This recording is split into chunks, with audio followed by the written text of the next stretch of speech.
Boa noite a todos. Não na qualidade de diretor da Faculdade de Direito da USP em Ribeirão Preto, mas como um membro do PROLAN, me foi dada a honra de coordenar esse painel com o professor Celso Laffer. Acho que não poderia haver uma escolha mais feliz por parte da comissão organizadora, a qual quero cumprimentar, cumprimentando também desde já a coordenadora do PROLAN, a professora Lisbeth, porque o professor Celso Laffer simboliza de maneira muito representativa o que é o pensar das relações internacionais, o que é o pensar da política externa, o que é o pensar da América Latina. Portanto, é uma grande honra para nós, do PROLAN, professor, tê-lo aqui conosco essa noite. É quase dispensável uma apresentação do professor Celso Laffer. Todos o conhecem. E, se eu fosse aqui ler o currículo dele, nós perderíamos grande parte do tempo dedicado a essa palestra que ele irá proferir. Mas eu devo destacar que o professor Celso Laffer é professor emérito do Instituto de Relações Internacionais da USP, foi professor titular do Departamento de Filosofia e Teoria Geral do Direito da Faculdade de Direito da USP, meu colega também na Faculdade de Direito da USP, foi ministro das Relações Exteriores em 1992, foi também, na sua segunda gestão no Itamaraty, chefe da delegação brasileira na Conferência Ministerial da OMC em Doha, que deu início à tão conhecida Rodada Doha da OMC. E desde agosto de 2007, presidente da FAPESP. Portanto, professor Celso Laffer, mais uma vez, é uma grande honra tê-lo aqui conosco. A palavra é a senhora. Boa noite a todos, eu queria agradecer o convite, tenho muita satisfação de poder participar das atividades do PROLAN, tenho muita satisfação de lhe ver aqui na mesa com meu amigo e colega, o professor Humberto Celli, e tentar fazer com vocês todos uma reflexão sobre a política externa do Brasil para a América Latina. Eu vou dividir a minha exposição em 4 blocos. O primeiro é uma tentativa de uma prévia clarificação conceitual sobre o lugar do regionalismo no sistema internacional. Num certo sentido, isto é, o desdobramento de uma preocupação com a teoria das relações internacionais e, por tabela, com o empenho didático-pedagógico que tem o IRI na universidade. Então, vou tentar discutir o que se entende por região e por regionalismo como campo de atuação diplomática. No caso, evidentemente, o do Brasil na América Latina. E como os muitos mundos das regiões inserem-se no sistema internacional, ou seja, na máquina do mundo e na dinâmica global do seu funcionamento e das suas transformações. Um primeiro elemento é a demarcação geográfica e o seu componente de conectividade. Vale dizer, sem limites geográficos, o termo regionalismo torna-se difuso e de difícil manejo. Exemplifico. A CPLP, a Comunidade dos Povos de Língua Portuguesa, da qual o Brasil participa e que tem como dado identificador o fator linguístico e cultural do idioma português, insere-se no campo dos valores, mas não é uma expressão do regionalismo. É por esse motivo o BRICS, estão aí reunidos na Austrália, que reúnem países de escala continental, o que Kennan chamava de monster countries, como o Brasil, a China e a Rússia, é uma instância de articulação diplomática que não se insere no âmbito do regionalismo. O tema dos limites geográficos do âmbito de uma região, como um campo próprio de ação diplomática, tem suas dificuldades e transita pela dinâmica histórica. Por exemplo, no período da Guerra Fria, havia uma distinção entre a Europa Ocidental e a Europa Oriental, com distintas dimensões de regionalismo. Depois da queda do Muro de Berlim, colocaram-se outros desafios, entre eles o da extensão do alargamento da União Europeia para o leste europeu e, por tabela, a posição da Rússia pós-União Soviética em relação a este assunto. Por exemplo, nós podemos mencionar os problemas atuais trazidos pela questão da Ucrânia. Europa ou não? Também, num outro contexto, a Turquia. É Europa ou é Oriente Médio? Geograficamente, nós estamos inseridos no continente das Américas. E os países que integram o continente são o resultado da expansão do universo econômico, cultural e demográfico da Europa. É por essa razão que a primeira expressão de regionalismo como um subsistema do sistema internacional é o pan-americanismo, que se articula como um campo diplomático daquilo que veio a ser denominado do sistema interamericano. Joaquim Nabuco, nosso grande historiador, diplomata e político, apontava que depois da Conferência de Berlim de 1885, a Europa, a África e a Ásia formam um só todo político. Já o continente americano tinha uma dinâmica própria dada pela emergência dos Estados Unidos no século XX, com vocação de grande potência, não? Enfim, o mundo, a partir do sistema europeu, depois da Conferência de Berlim, articulou-se de tal forma que a África e a Ásia integravam um só todo político. Havia uma maior autonomia do sistema interamericano. No sistema interamericano, basicamente, na relação triangular Brasil, América Latina, Estados Unidos, prevaleceu, para falar com Rubens Recupero, o eixo assimétrico, vale dizer, o significativo diferencial de poder que distinguiu os Estados Unidos dos demais países do continente e as suas consequências. No âmbito das relações inter-sé dos países latino-americanos, estes historicamente se caracterizaram por aquilo que Recupero denominou do eixo da relativa assimetria, da relativa igualdade do poder dos países nele situados. É o caso do Brasil e dos demais países latino-americanos. Na interação entre esses dois eixos, é preciso levar em conta o contexto da vizinhança, que tem as suas especificidades próprias, não? Como algo inserido dentro deste sistema regional. Por exemplo, o México, que na sua política externa sempre teve que lidar com a assimetria das relações com os Estados Unidos.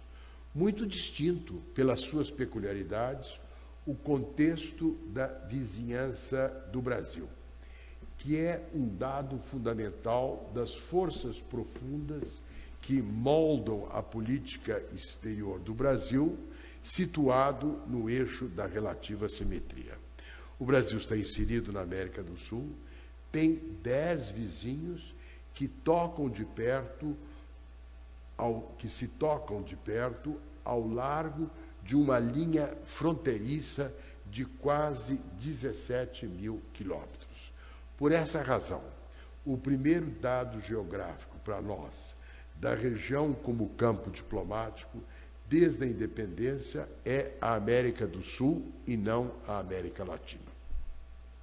Uma outra dimensão da noção de regionalismo é o regionalismo como consciência e identidade. Dificuldades conceituais existem neste campo, porque, enfim, a identidade individual já é complicada, imagina a identidade coletiva. Mas a identidade coletiva se afirma pelas semelhanças e não pelas diferenças. E tem o seu papel na agenda contemporânea, por conta da relevância das reivindicações de identidade. Escócia, Catalunha, para dar dois exemplos de regiões mais tranquilas, ou o Quebec e o Canadá francês. Enfim, há o capítulo de que um grande estudioso, cientista político Anderson, chama de comunidades imaginárias. Neste capítulo, o tema do regionalismo insere-se diplomaticamente no campo dos valores, afinidades quanto às formas de conceber a vida em sociedade. Isto pode dar uma contribuição construtiva para a cooperação no campo econômico e no campo estratégico. Não é imprescindível para o regionalismo como um conjunto de mecanismos de cooperação interestatal. Por exemplo, nas construções intrarregionais de cooperação na Ásia, existem arranjos econômicos, por exemplo, ASEAN, e de segurança. Mas no campo dos valores e de cultura, são muito grandes as diferenças entre a China, a Índia e o Japão, os três grandes atores das constelações de poder intrarregional da Ásia. Não é o caso do regionalismo europeu, pois a União Europeia é, com todas as suas dificuldades do passado e do presente, uma expressão da Europa, enquanto um campo cultural compartilhado.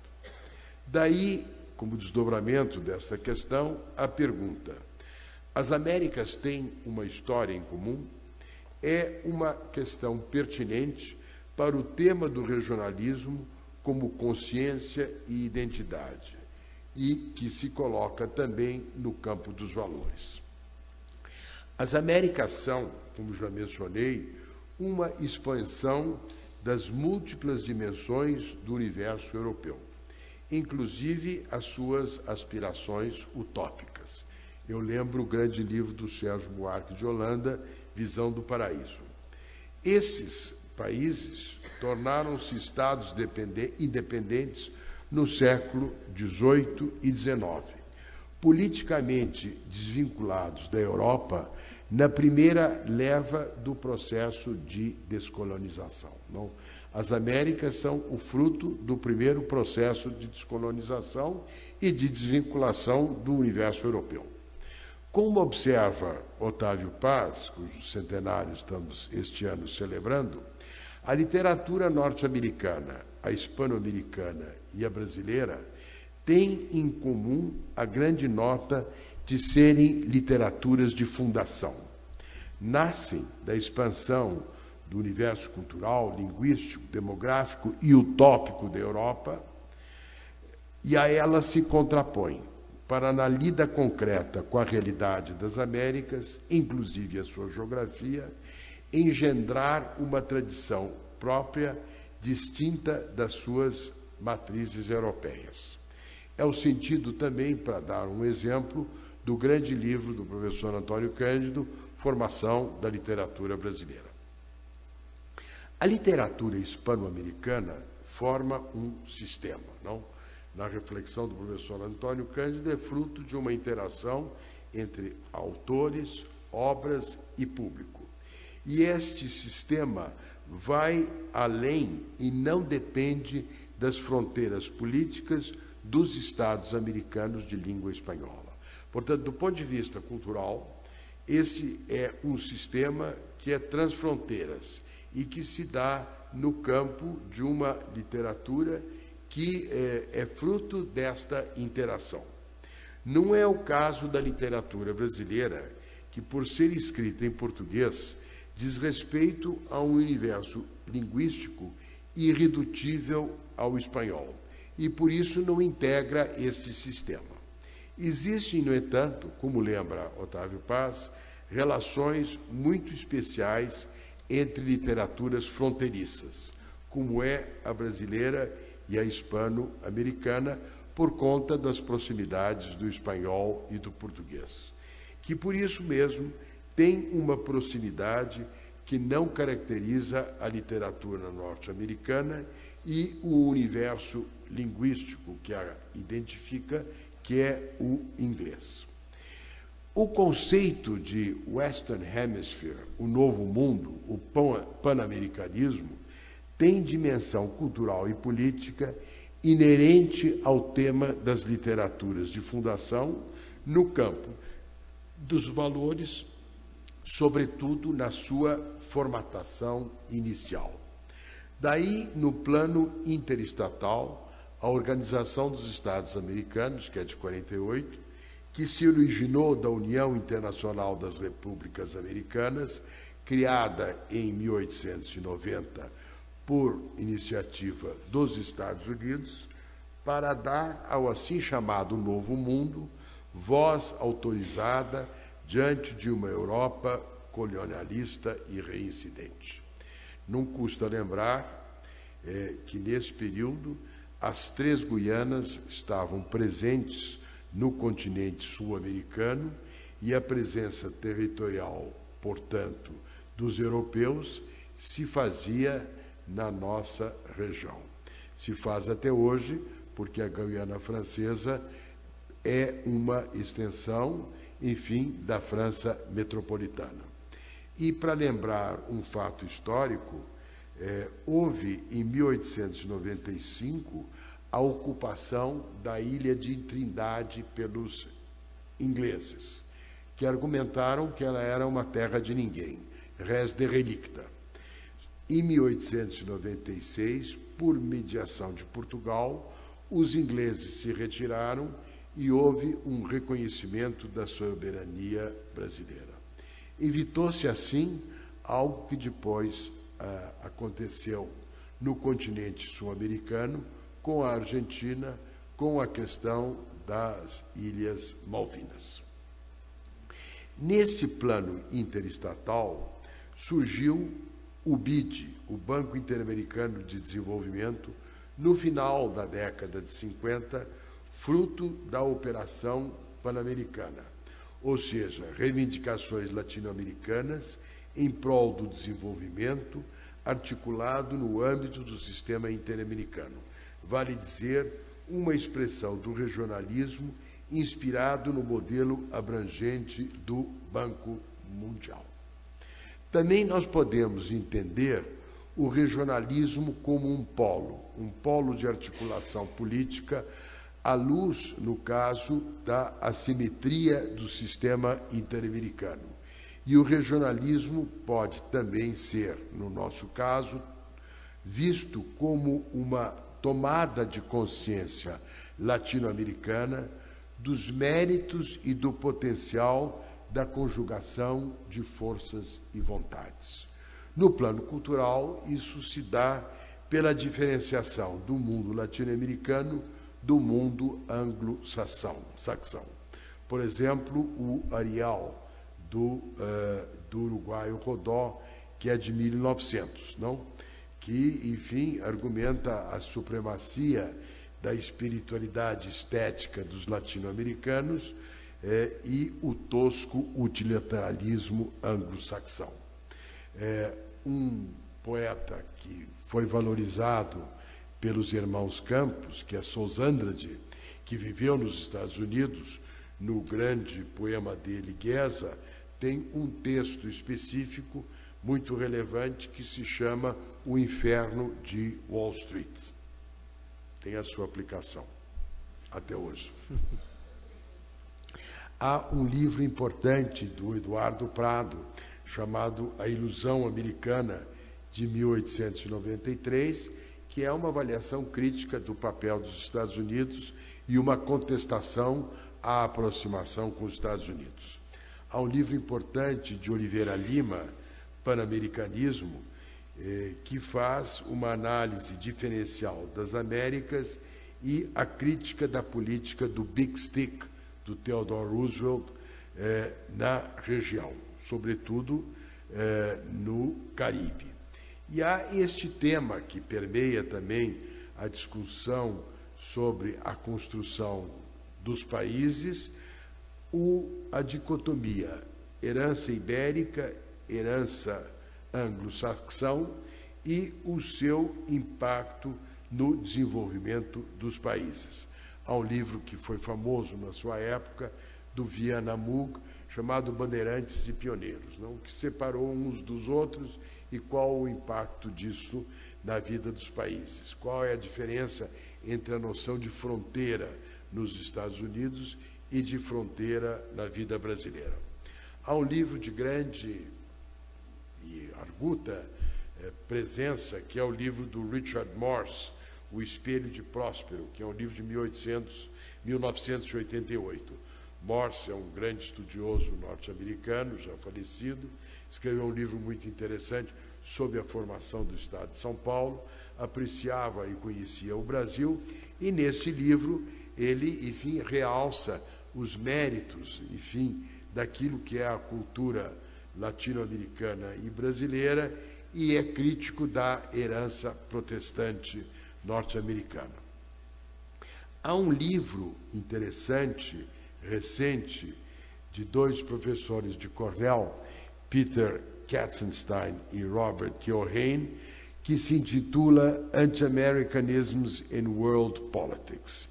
E ele diz que a oposição aos Estados Unidos se faz a partir de duas vertentes, e que se colocam como parte do tema da identidade latino-americana, que sempre se faz pela oposição ao outro.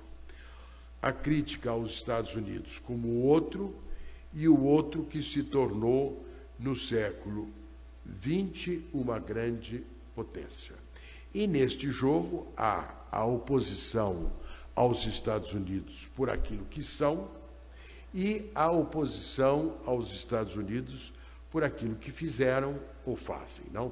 São dois tipos de oposição, elas têm interdependência, mas elas são distintas.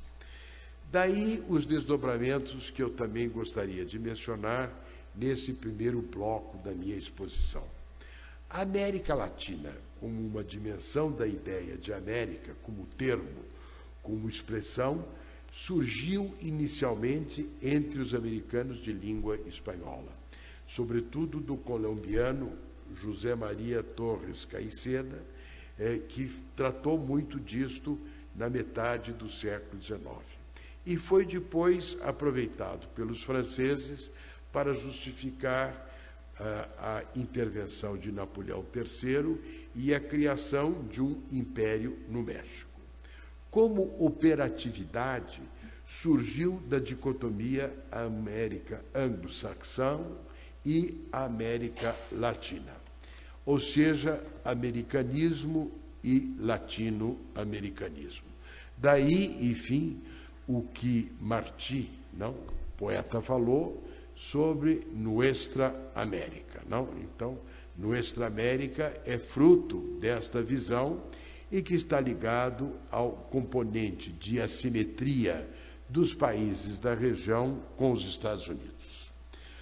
A operatividade disto surge, em primeiro lugar, com a ONU, que na sua carta, no artigo 52, contempla acordos regionais, dá relevância ao papel que eles podem ter para a manutenção da paz e da segurança internacional, suscetíveis de serem encaminhados por uma ação regional. Ou seja, ao reconhecimento do papel do regionalismo na ordem internacional e na sua governança. Para o tema de hoje, importa realçar o significado da criação da CEPAL, órgão da ONU, em 1948, da Comissão Econômica para a América Latina, que trabalhou a identificação de uma agenda econômica comum. E, para isso, teve um papel decisivo Raul Prebisch, que foi o secretário-geral da CEPAL. E o relatório que ele elaborou, de 1949, chamado El Desarrollo Económico de América Latina e alguns dos seus principais problemas. O tema do desenvolvimento, subdesenvolvimento, da deterioração dos termos de troca, da industrialização e da substituição de importações. E houve, naturalmente, o efeito irradiador das ideias da CEPAL e a participação de brasileiros na construção desta visão.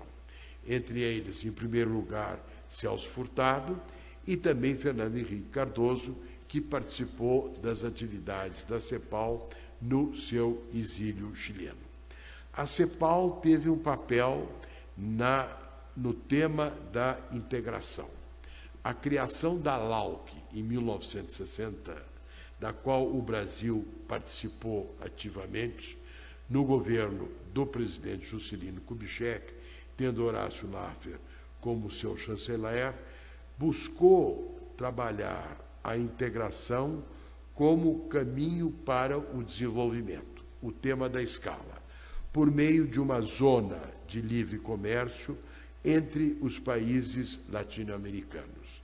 No contexto interamericano, como lembrei, a contrapartida foi o BID, o que se inseriu num contexto mais geral, o da criação do mercado comum europeu, Tratado de Roma, de 1957, e na relação multilateralismo econômico, regionalismo econômico, o GATT, que no seu artigo 24 colocou a possibilidade da criação de zonas de livre comércio e de uniões aduaneiras. Em síntese, o que eu procurei nessa primeira parte da minha exposição foi o de tentar clarificar o que é região, o que é regionalismo, como é que se coloca o tema da inserção da política externa dentro de uma região. Qual é o significado disso do ponto de vista de ação econômica, de ação política, no campo dos valores? Qual é a extensão a partir do qual eu trabalho a noção de uma região?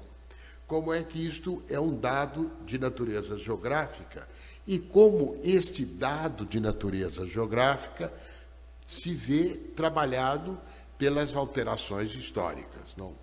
No caso da Europa e, no nosso caso, como é que, de uma noção de Américas como um sistema interamericano, se foi elaborando um subsistema regional dos países latino-americanos e como, dentro disto, existe, para nós, como Brasil, e para a política externa do Brasil, um dado fundamental, que é o contexto da vizinhança, que para nós é importante, porque nós temos 10 vizinhos que nos tocam de perto, e é por isso que, para nós, do ponto de vista regional, o primeiro tema é a América do Sul e não a América Latina. Pois bem, dito isto, passo para o segundo bloco da minha reflexão, que diz respeito ao Brasil, à história e à geografia do país, à sua política externa e às especificidades da inserção do nosso país na América Latina.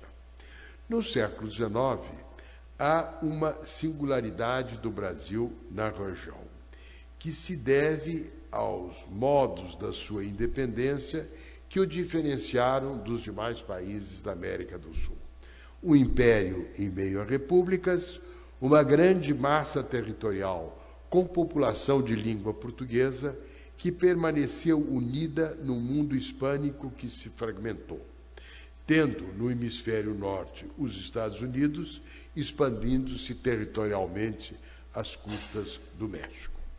O tema da unidade nacional é o grande legado do Império. E no Império, política interna e política externa eram as duas faces de uma mesma moeda. O da Constituição e consolidação do Estado Nacional e do Estado Imperial. Isso é muito bem tratado por uma importante estudiosa e historiadora nossa, que é a Gabriela Nunes Ferreira, não? Porque esse momento do século XIX é um momento em que se configuram estados nacionais, não? Então, no capítulo da Argentina, maior ou menor ampliação daquilo que era o antigo vice-reinado do Prata, não? Incorporação ou não do Uruguai ou do Paraguai, vocação do Rio Grande do Sul de se integrar nesse sistema pela proximidade e pelas semelhanças, inclusive, de atividade econômica. Os problemas do Prata, nesta época, estão ligados à consolidação dos estados nacionais e às suas concepções na região. Em relação às repúblicas do Pacífico, houve um esforço construtivo de manter boas relações.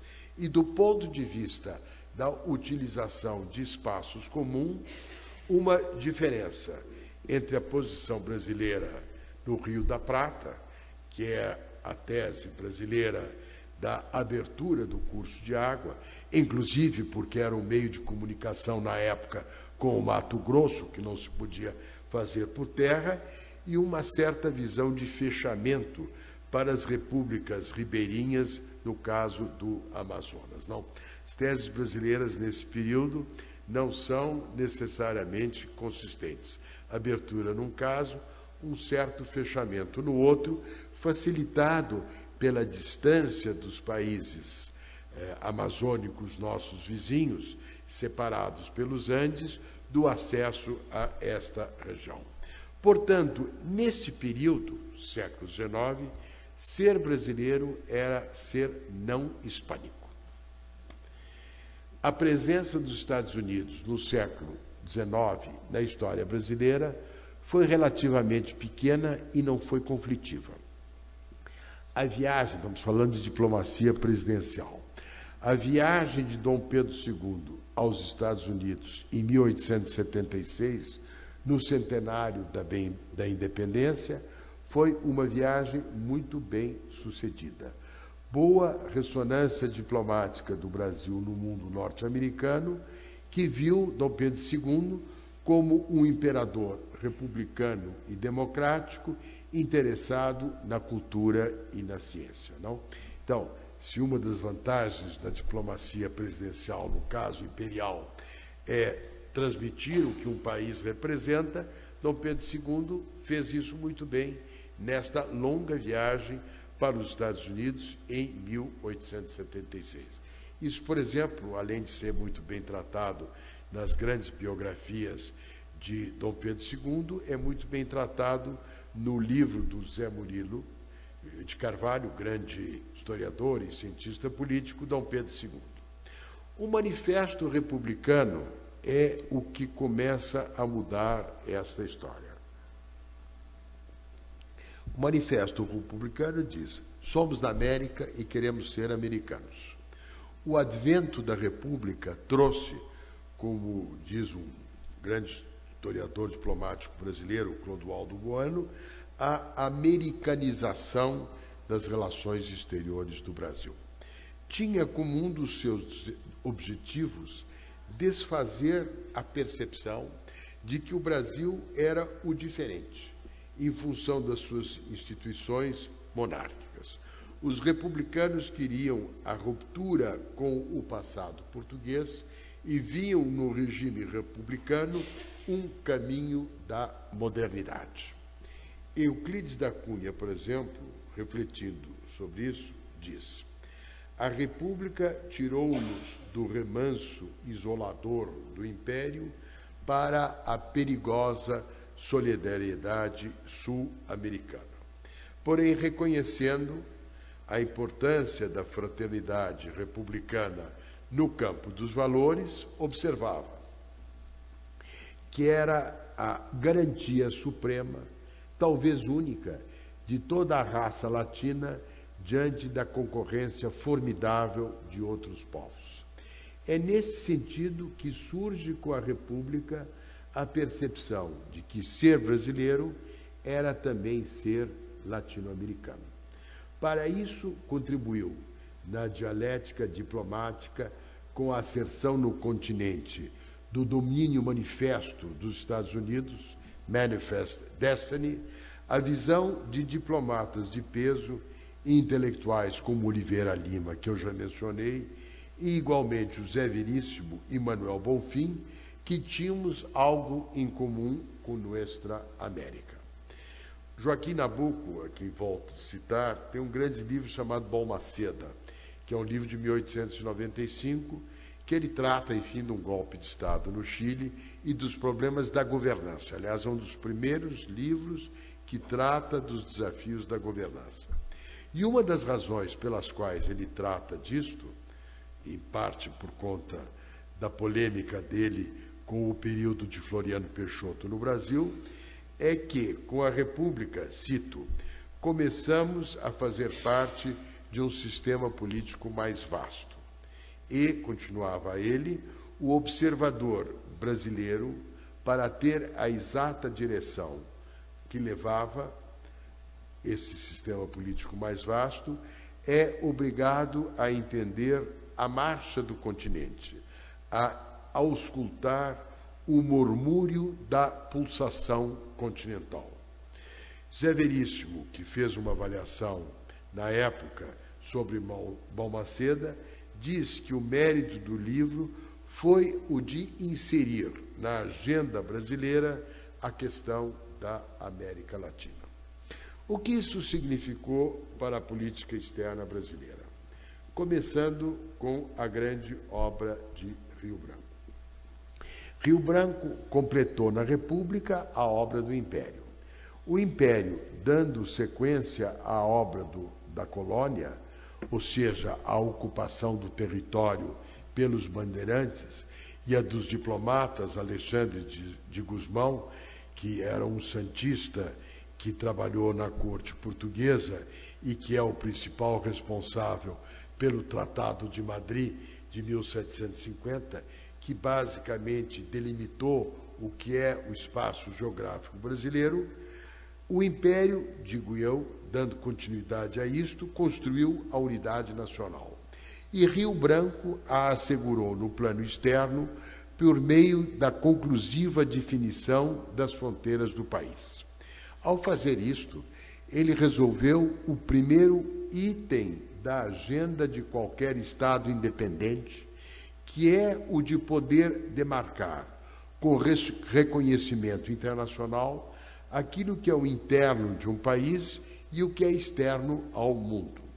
Isto se deu no contexto da vizinhança. Na América do Sul, uma extraordinária operação diplomática, tendo em vista os 10 vizinhos, os 16 mil quilômetros de fronteiras terrestres, como eu já lembrei. Vale a pena mencionar, para efeitos comparativos, que a Rússia, a China e a Índia, que são, como o Brasil, países de escala continental, têm problemas de fronteiras não equacionados que continuam impactando a sua política externa.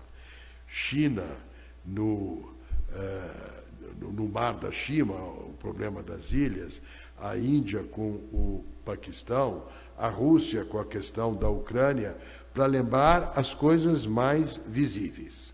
O Brasil não sofre, como outros países latino-americanos, da síndrome do território minguante. Nossos vizinhos não questionaram e não questionam nossas fronteiras, e não temos contenciosos territoriais. Levantamento recente, realizado no nosso continente, identifica 11 disputas fronteiristas envolvendo todos os países da América do Sul, menos um, o Brasil. Os países que tiveram problemas de fronteira com o Brasil tiveram contenciosos fronteiriços mais graves com outros vizinhos. Qual é o desdobramento da obra de Rio Branco? Primeiro, porque ele resolveu o problema da separação do interno e do externo, ele permitiu a preocupação com o desenvolvimento do grande espaço nacional. O nacionalismo brasileiro é um nacionalismo voltado para dentro e não para fora, não para a expansão. O interesse em assegurar a paz na região e estimular o progresso dos países vizinhos, ou seja, a estabilidade do contexto da vizinhança para facilitar o desenvolvimento do Brasil, não impedir o desenvolvimento do Brasil. E, neste âmbito, explorar as possibilidades de transformar fronteiras separação em fronteiras cooperação. Em síntese, o que eu procurei fazer nesta segunda parte da minha exposição é explicar as forças profundas da visão brasileira sobre a sua presença na América do Sul e na América Latina.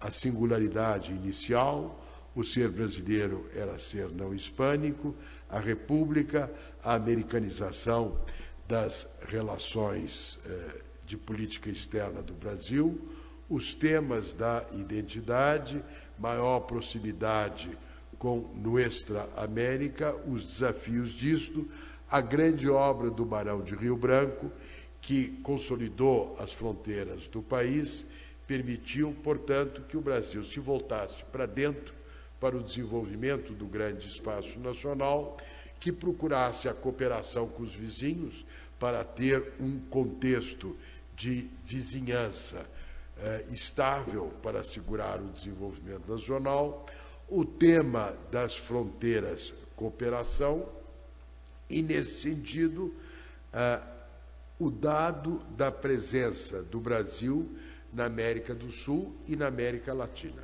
E também, do ponto de vista das ideias e do seu papel, a influência da CEPAL, a atuação de PREBES, a identificação de problemas comuns e a possibilidade de tratá-los de forma compartilhada. Então, isto é a segunda, vamos dizer assim, etapa, bloco da minha exposição. Passo para um terceiro, que é um panorama sintético relevante para a compreensão da política externa do Brasil para a América Latina. Eu vou fazer um recorte, tendo em vista que isso é um grande tema e não vou lidar com os múltiplos temas das relações bilaterais. Eu vou adotar como perspectiva organizadora o tema da integração. Um momento fundacional da integração latino-americana foi a ALAUC, em 1960, que eu já mencionei, que combinava, na perspectiva brasileira, o empenho no desenvolvimento por meio de uma inserção na América Latina de inspiração cepalina através de uma zona de livre comércio de amplo alcance geográfico, pois incluía ao norte o México e ao sul a Argentina, que era compatível com o GATT.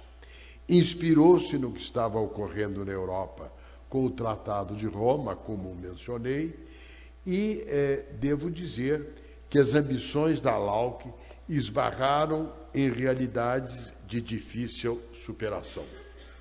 Um filósofo de quem eu não gosto, que é o Heidegger, diz que a realidade é resistenciabilidade, não? Mas me serve para os propósitos da citação. A negociação produto por produto, baseado na reciprocidade e na concessão e demanda da cláusula de nação mais favorecida, não permitiu a criação de uma zona de livre comércio no prazo previsto de 12 anos. O limite dado pela amplitude da cobertura geográfica, pela heterogeneidade de muitos e diversos países e pelo predomínio de políticas econômicas nacionalistas, que é o tema da substituição de importações, é um componente da resistenciabilidade às aspirações da ALAUC. E também a carência de uma visão estratégica comum, o déficit de motivação e energia política para levar adiante essas aspirações.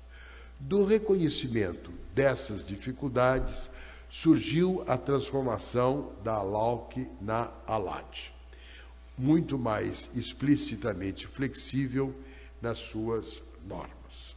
Mas há um saldo positivo da experiência da ALAUC, como realça Félix Penha, meu amigo e coautor argentino, que é, no meu entender, na nossa região, a pessoa que melhor conhece os desafios do tema da integração e que está sempre permanentemente voltado, sem desânimo, para encontrar caminhos para a superação desses problemas. Quais são o saldo positivo dessa experiência? Primeiro, a acumulação de conhecimento governamental e empresarial latino-americano no âmbito da integração, das suas técnicas e metodologias. Ou seja, é um desenvolvimento muito bem sucedido da construção de uma diplomacia econômica entre os países que a integravam. Permitiu desenvolver mecanismos importantes, como, por exemplo, de pagamentos recíprocos, importante para países que não têm moeda forte, e de cooperação aduaneira, de indiscutível valor prático para o comércio latino-americano até hoje. A ALAD, como sucessora da ALAUC, criou uma moldura jurídica, no âmbito da qual os outros e subsequentes acordos de integração, inclusive o Mercosul, tornaram-se compatíveis com o GATT e depois com a OMC. Além disso, a cláusula de habilitação, negociada na rodada Tóquio do GATT e depois incorporada na OMC, permitiu um tratamento diferenciado para processos de integração de países em desenvolvimento no plano multilateral. Ou seja, a ideia de que para países em desenvolvimento em processos de integração, é preciso ter mais flexibilidade. Há uma outra iniciativa que teve muito menor irradiação, que foi a criação do CELA, do Sistema Econômico Latino-Americano, que partiu da ideia do regionalismo como polo. É fruto do Tratado do Panamá, de 1975, reúne 25 países da América Latina, inclusive o Brasil, tem como objetivo a promoção do desenvolvimento autossustentado e autônomo da região, é uma organização de coordenação, de ajuste de posições econômicas dos países membros para a ação internacional, gerou conhecimento, porém escassos resultados. Muito mais relevante, no contexto da vizinhança, é o tema político e diplomático da geografia e dos recursos compartilhados. Começo pela Bacia do Prata. O Tratado da Bacia do Prata, de 1969, Argentina, Brasil, Bolívia, Paraguai e Uruguai, que trata da integração física da região por meio de programas concretos de cooperação. Um desdobramento disto foi o Tratado de Aproveitamento Hidrelétrico para a construção da usina de Itaipu, de 1973, entre o Brasil e o Paraguai. Isto gerou o contencioso das águas com a Argentina, a tese argentina da consulta prévia. Este é o único caso relevante em que o Brasil enfrentou, no plano multilateral, na ONU, um questionamento da sua política externa no contexto da vizinhança. Não? O Brasil sempre defendeu o multilateralismo serve bem ao Brasil, o multilateralismo nunca criou problemas para a política externa brasileira. Um único caso foi este do contencioso das águas.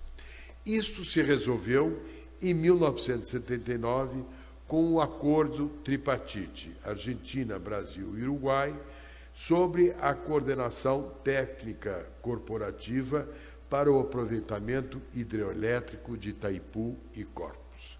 Resolveu a controvérsia política do contencioso das águas em relação à utilização dos recursos energéticos da Bacia do Prata e criou um espaço político para a subsequente criação do Mercosul.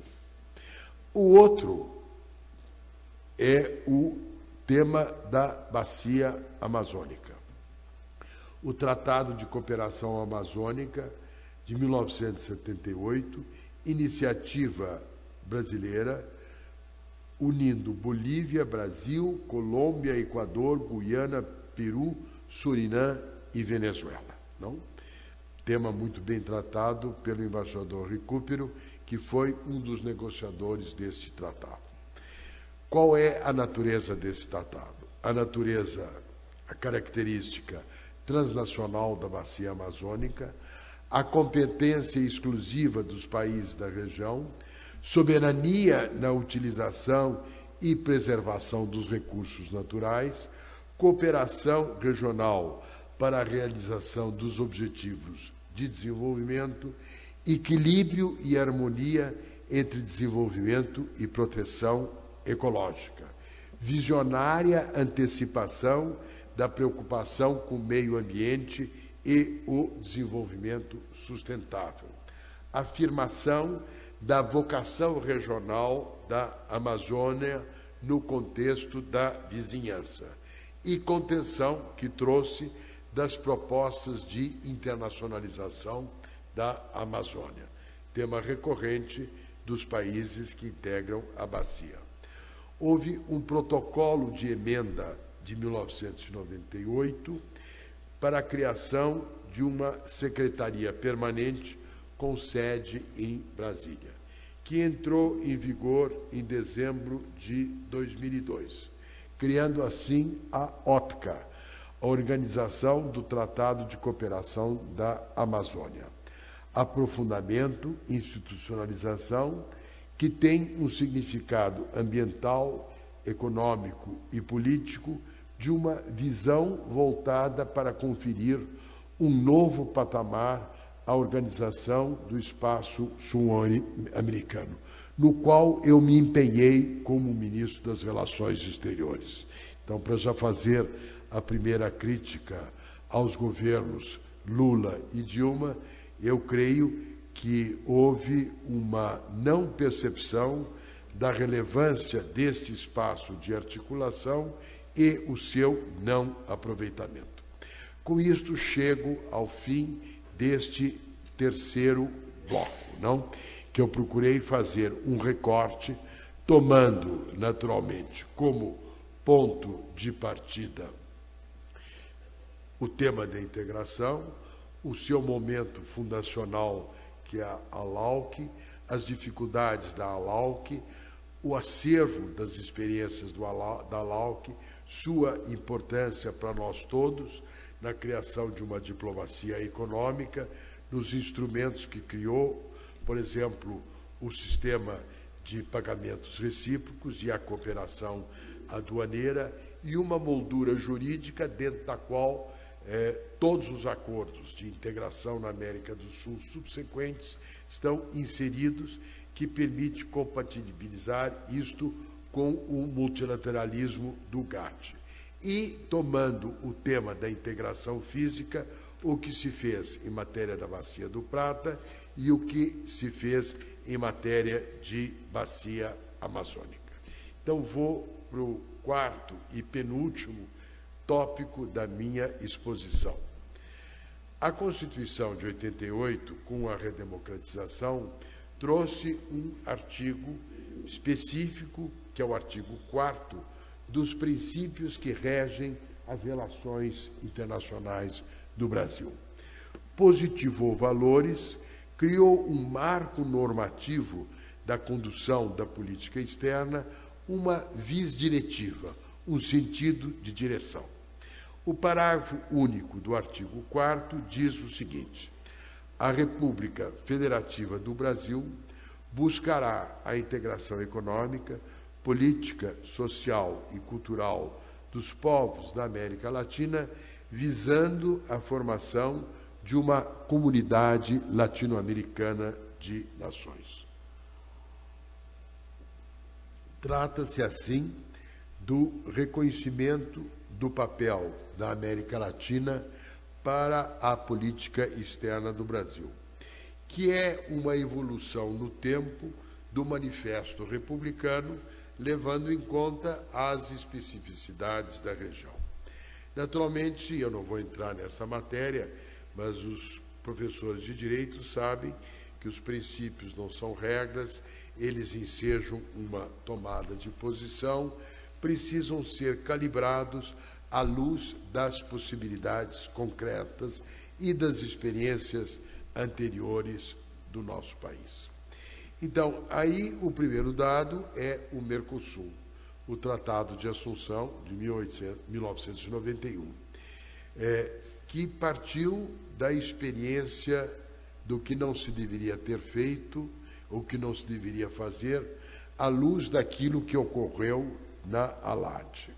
Ou seja, a percepção da necessidade de reduzir o número de países participantes, no foco inicial de um processo de integração, para potenciar as vantagens de proximidade física, ganhar homogeneidade e complementariedade de interesses econômicos, facilitar a fluidez da comunicação governamental e política e as interações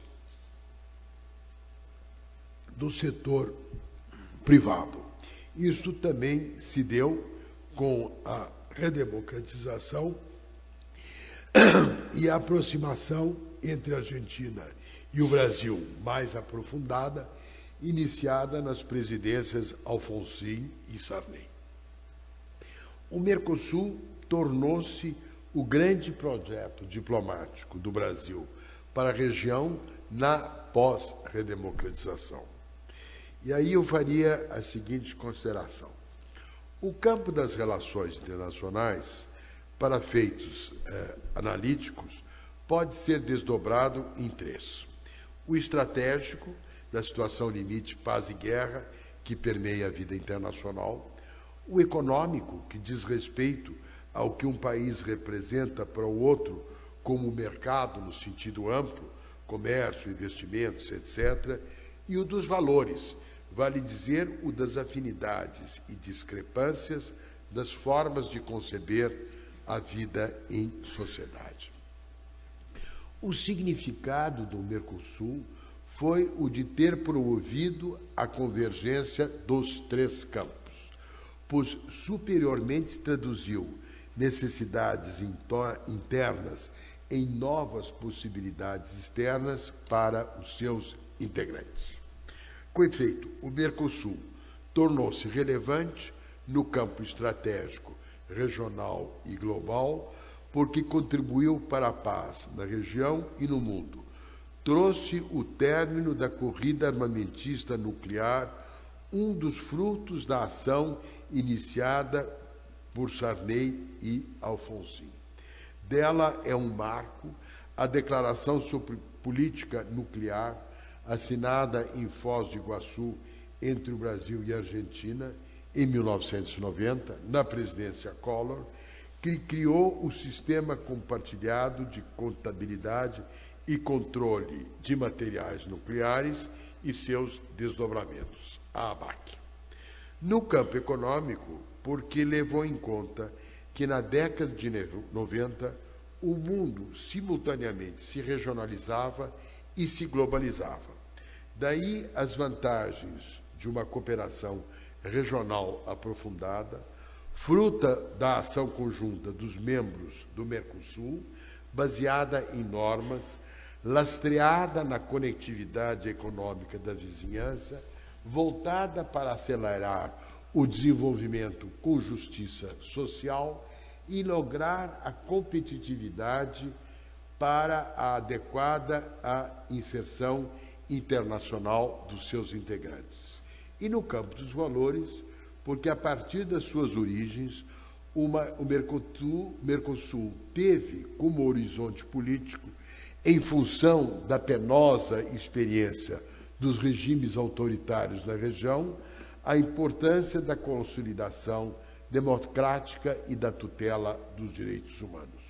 Foi a sintonia dos três campos que tornou o Mercosul significativo no plano internacional e relevante para os seus Estados-membros. Isso não quer dizer que não tenha enfrentado muitos problemas. O primeiro deles derivou da assincronia dos ciclos econômicos, não? E um dado óbvio foi a mudança cambial do Brasil em 1999 e seu impacto no comércio dos países membros. Isto foi sendo trabalhado com paciência estratégica, com calibração na flexibilização das normas e com perfurações, não, nos acordos e nas normas. São conflitos de interesse, porém inerentes a um processo de integração aprofundada, e foram sendo acomodadas, tendo como horizonte objetivos comuns a serem preservados. Como se fez isso? Privilegiando a lógica da integração em detrimento de fragmentação, construindo um espaço comum de estabilidade e democracia, é cláusula democrática, compartilhando recursos e mercados, buscando ampliar a inserção competitiva do mundo. Foi o que permitiu dar continuidade do processo nos governos Collor, Itamar e Fernando Henrique, e, de certo modo, com Lula e Dilma, porém com outro horizonte de perspectivas e valores. Daí uma mudança no Mercosul que foi se aprofundando e que examinarei na conclusão. A outra dimensão da integração foi o de fazer a melhor economia e, por tabela, a melhor política da geografia no contexto da vizinhança.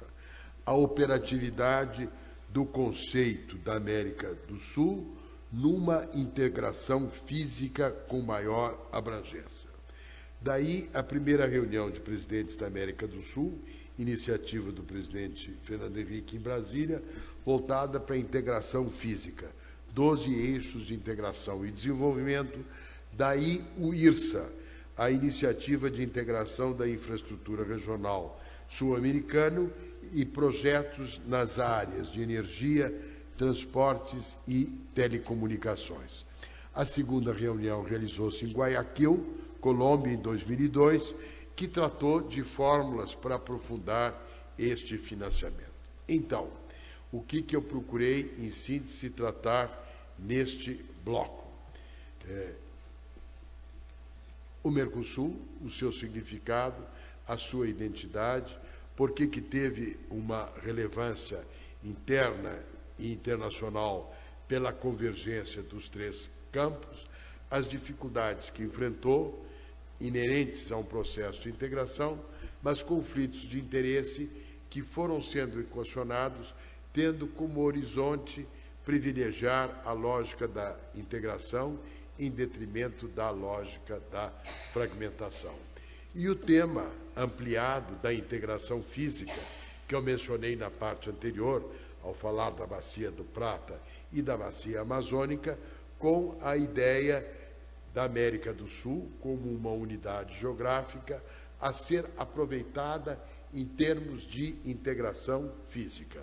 Daí o IRSA, as iniciativas para a integração física da América do Sul como forma de incentivar a cooperação. Então, vou chegando à conclusão, que vocês já todos devem estar cansados, e me desculpem pela extensão da apresentação é fruto de alguém que passou boa parte da vida tratando desses assuntos. Portanto, esse no conjunto das minhas reflexões, um pequeno recorte de uma reflexão muito mais abrangente. Quais são os desafios da política externa no Brasil e na América do Sul e na América Latina hoje? Que é a conclusão. Primeiro, uma menção ao cenário atual. O mundo hoje é um mundo multipolar, fragmentado, na qual operam tensões centrífugas e múltiplas tensões de hegemonia.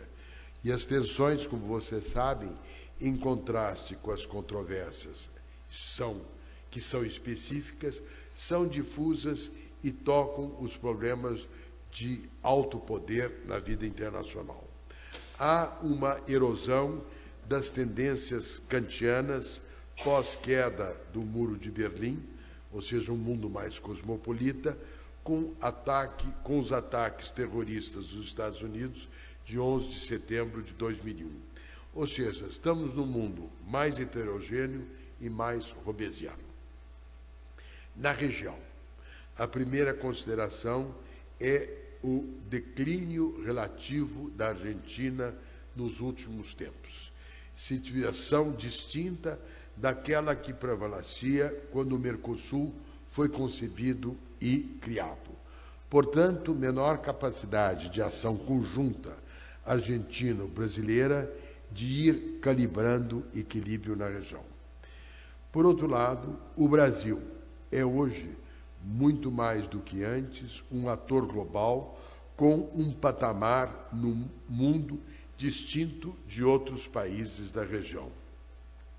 O eixo regional tornou-se mais assimétrico.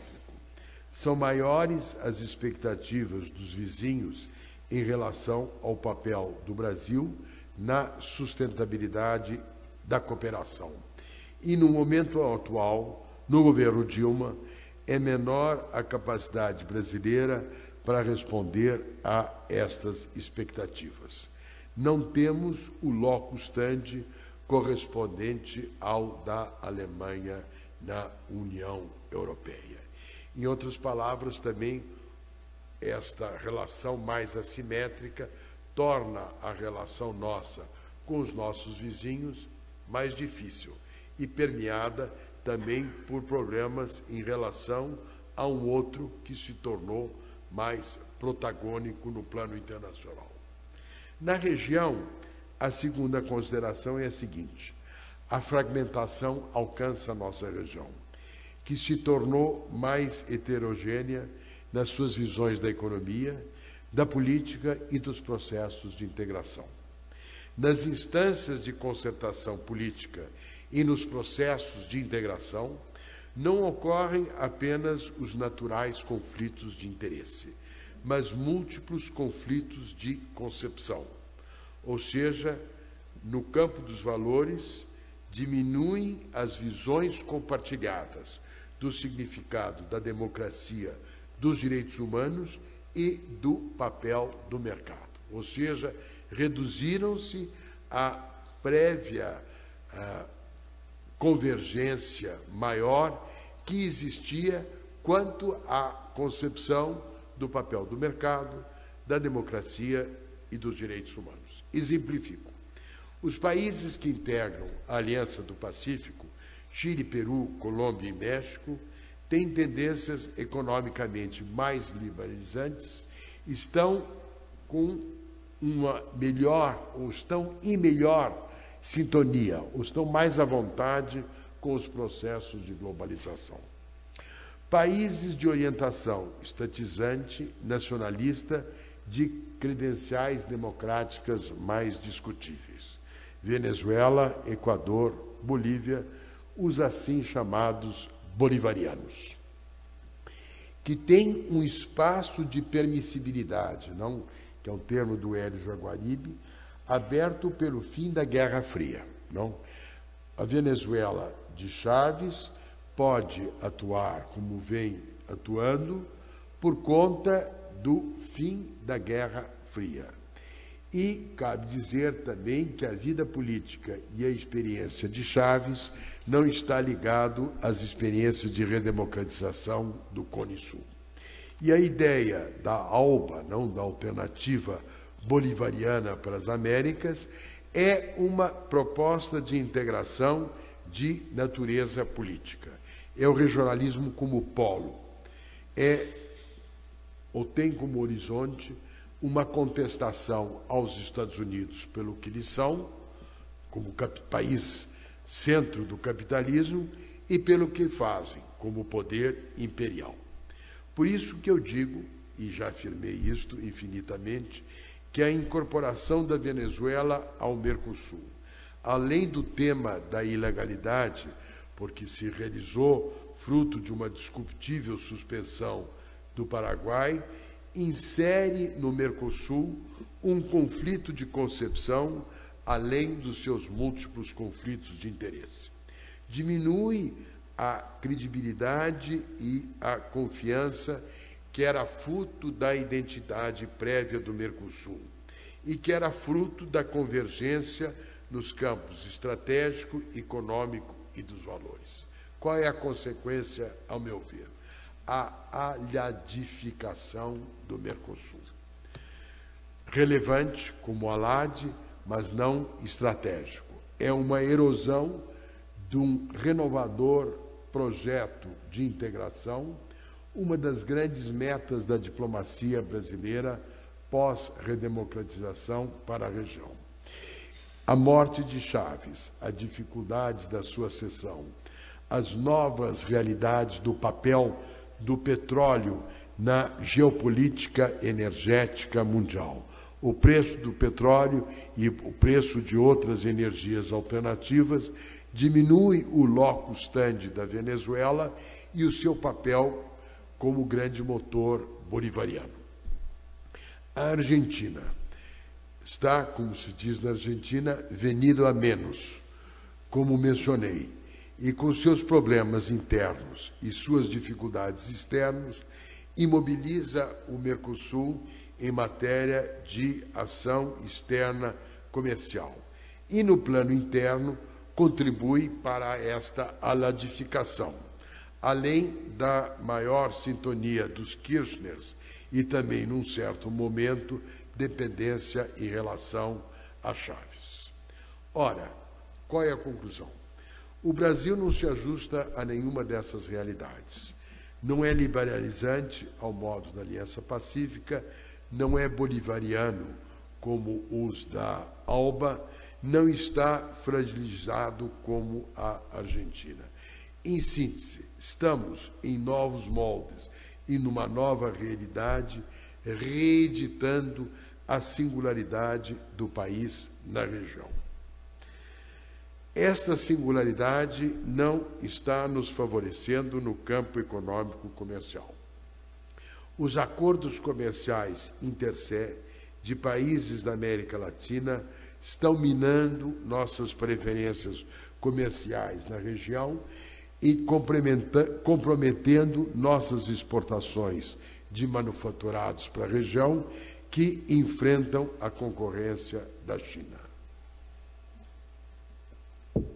No plano global, o papel do país na formulação das regras de funcionamento do comércio internacional se reduz, seja pela longa paralisia das negociações da OMC, seja porque novas normas se elaboram em 2 mega acordos comerciais de que não participamos, a parceria Transpacífico e a parceria de comércio de investimento transatlântico, ou seja, o Atlântico e o Pacífico.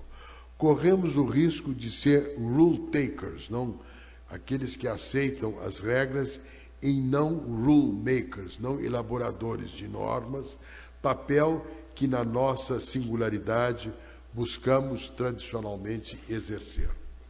Quanto à integração física, o IRSA avança pouco. Em primeiro lugar, pela inexistência de marcos regulatórios regionais apropriados, que é uma consequência dos conflitos de concepção. Eu só posso ter marcos regulatórios comuns se eu tenho uma concepção comum sobre como organizar a integração física, o papel do mercado, o papel da colaboração. Se existem conflitos de concepção, eu não elaboro, ou não consigo elaborar marcos regulatórios compartilhados. E, no nosso caso, o insucesso da experiência de cooperação energética com o gás com a Bolívia nos fez voltar para dentro nesta matéria. Também a falta de recursos e as dificuldades no plano interno em equacionar os desafios de lidar com a nossa própria infraestrutura nacional e com a nossa logística.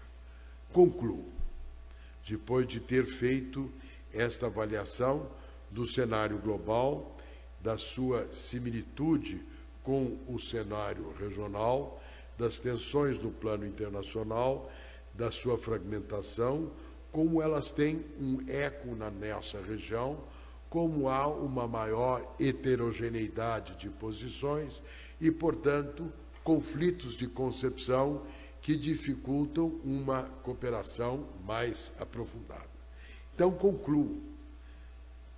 Se eu olho o tema do Brasil na América Latina e da integração, eu posso dizer que o copo está metade cheio e está metade vazio.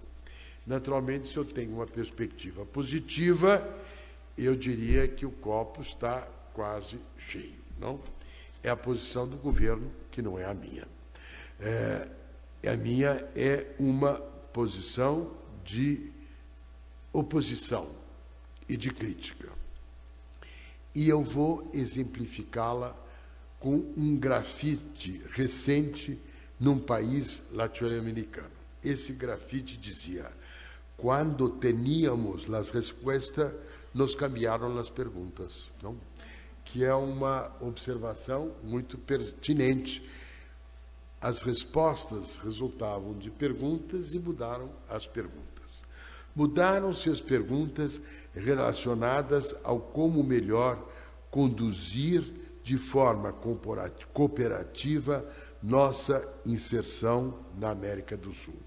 Falta à política externa do governo brasileiro uma nova e necessária visão estratégica apta a lidar com a nossa singularidade. Isto se viu agravado por um processo decisório fragmentado que passa no governo Dilma pela erosão do papel do Itamaraty e da qualidade dos seus quadros e que, à deriva, reitera respostas inadequadas e tópicas para uma realidade que mudou. Obrigado. Obrigado pela paciência também.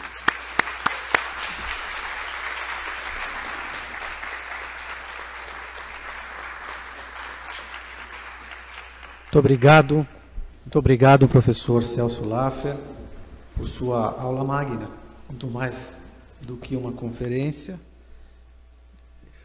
marcado por um grande didatismo, inclusive porque fez o resumo de todos os blocos, os 4 grandes blocos que analisou e nos brindou, portanto, com uma análise histórica, política da situação da América do Sul, da América Latina e em especial do Brasil. Professor Laffer, em nome do PROLAN, agradeço imensamente a sua presença e todo o esforço que certamente fez para estar aqui hoje e nos brindar com essa brilhante aula magna, que certamente servirá de reflexão para todos nós.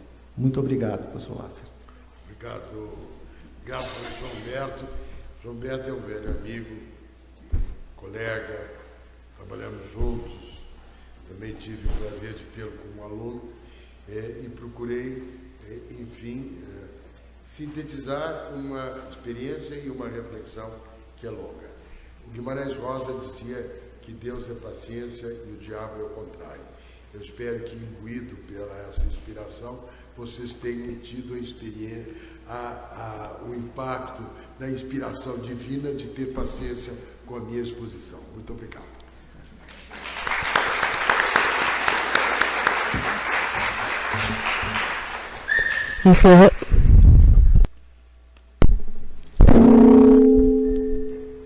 Encerrada, então, essa palestra, eu convido os senhores a tomar assento na plateia para que a professora Elisbeth faça o encerramento oficial deste simpósio internacional.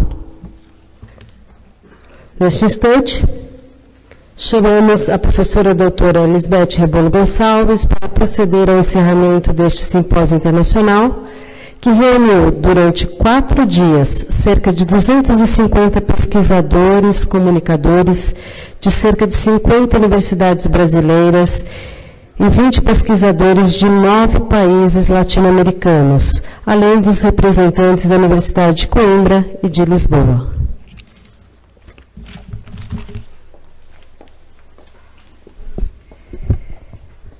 Caros professores, caros pesquisadores, convidados palestrantes que estiveram conosco, chegamos ao fim desse nosso seminário internacional. Como disse a nossa apresentadora, foram 4 dias de intenso pensar e repensar a América Latina. Múltiplas sessões de trabalho aconteceram concomitantemente em diversos espaços deste campus da USP. Foi verdadeiramente uma pequena SBPC sobre a América Latina. Palestrantes brasileiros de outros países latino-americanos trouxeram sua contribuição e instigaram nossa reflexão. Terminamos fortemente enriquecidos e estimulados a continuar nossos estudos e nossas pesquisas. Agradecemos a participação de todos que apresentaram comunicações, todos que trouxeram palestras, todos que coordenaram mesas e aos que se integraram às nossas reuniões e aos nossos debates. Um muito obrigado especial vai para a equipe de alunos e alunas do PROLAN que participaram da organização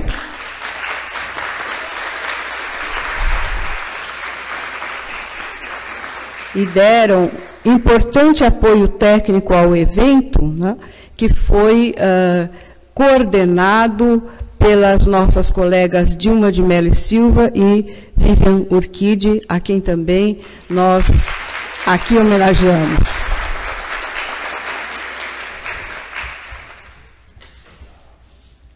Devemos mencionar, à frente desse grupo de alunas, a presença de 3 delas, que durante mais de um ano, mas um ano longo mesmo de trabalho, né, colaboraram com o PROLAN, a Maíra Coan, a Margarida Nepomuceno e a Thaís Oliveira.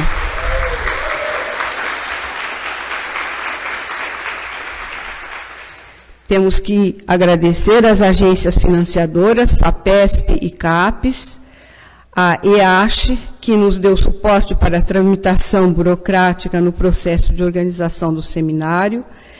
Queremos agradecer à Biblioteca Brasiliana, Gita e José Mindlin, que nos acolheu nesse belo espaço, um espaço que tem o nome de um importante historiador, que foi nosso colega durante tanto tempo aqui nos debates da USP, o professor Istvan Jankso. Agradecemos às pró-reitorias de Cultura e Extensão e de Pós-Graduação, ao CIB, ao NUPRE, ao SINUSP e ao Instituto de Estudos Avançados. Esperamos reencontrá-los em breve em novos encontros promovidos pelo PROLAN. Muito obrigada a todos pela presença e boa noite, até muito breve, esperamos.